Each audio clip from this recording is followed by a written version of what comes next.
How commodity intensive is this reopening going to be in China? Well, that is actually the big question. I sense that right now it's very sentiment driven. The idea of China reopening is definitely going to lead to a lot of pent-up demand, just like it did when the US and Europe opened up after COVID. But in terms of actual manufacturing intensity, which requires a huge amounts of commodity imports, I feel like China's commodity imports are still pretty good. I mean, their stock levels are really quite high right now. So I think right now it's potentially the copper rally is running ahead of itself in anticipation of more to come. But I think we just have to be a little bit patient on that. So when you hear Jeff Curry of Goldman say 11,500 this year, you're pushing back? I think short term, I think we might have run ahead of ourselves. But I do agree that copper fundamentals are tight. Inventories are still pretty slim. The supply side still looks like this huge amount of capex that still is required. But I don't think we're at crunch time right now. But I think right now it's very sentiment driven. I understand it's all thing China. When you look at the marginal dollar increase of China GDP, has it become more or less commodity intensive over the last decade or so? Is that something that's declined?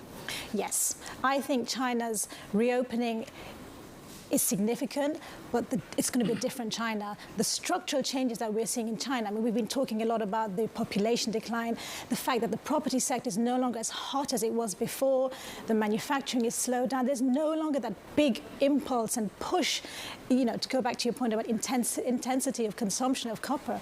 I just don't think it's going to be as strong as the 2010 rebound, for example. Well, talk to me about where you do want to be.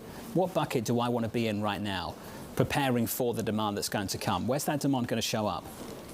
Oh, so I do think commodities are a good place, and I feel like copper and alloy have, you know, slightly gone ahead of themselves. I think crude oil is justified because, you know, right now, it's particularly ahead of the February 5th European ban on Russian products. I think China has a huge role to play there, so they're going to be importing more crude in order to meet that gap in terms of product exports, and they're doing that in a big way. I think mobility in China, it's just starting, and that's going to be, again, very oil intensive. So I like crude oil very much. I think to a certain extent ags as well. I think as they start, the Chinese go out and look in, you know, going back into restaurants and consuming what they couldn't maybe back in lockdown, I think that could be quite good for the beefs and therefore the feedstocks, which is the grains. Triple-digit crude back on the table? Just about. I think we might touch 100, but not necessarily go higher. The reason I ask that question is because we're all trying to figure out how much of this we import to the United States, to Europe. Do we import higher prices from what's happening in China right now?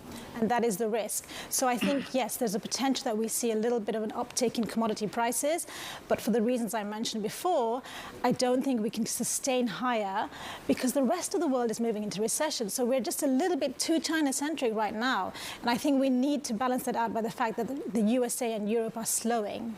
When you say the rest of the world's going into recession, who do you mean?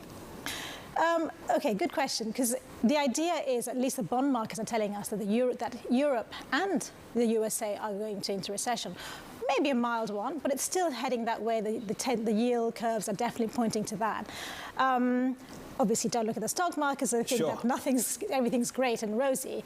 But I think if we are paying attention to PMIs, and maybe not today's European one, but US PMIs are going to come out later today, if those start showing continuous contraction, I think we are looking at a recession, and I think even if it's mild or not, it has to be taken into account, and that might have an offsetting balance to any China reopening. The markets are playing a relative game. Are things better or worse than they were 3 months ago? Clearly they're better in Europe. One thing I don't think we've discussed enough is the fact that Europe is still projecting, what, 0%, 0.5% GDP growth for the year ahead. Why aren't we talking more about stagflation? Why is that word not being used a whole lot more? Actually, if you talk to some hedge funds, they are talking about stagflation. And it's interesting because in a stagflationary environment, you want to stay long some commodities, but you also don't want to stay commodities that are economically dependent. So in that case, something like ags could do quite well because those are income inelastic. So no matter what happens to your economy, you need a certain level of agricultural foods. So some people like agriculture in their basket as a good hedge against stagflation. So you'd prefer a long in soft commodities as opposed to a long in base metals?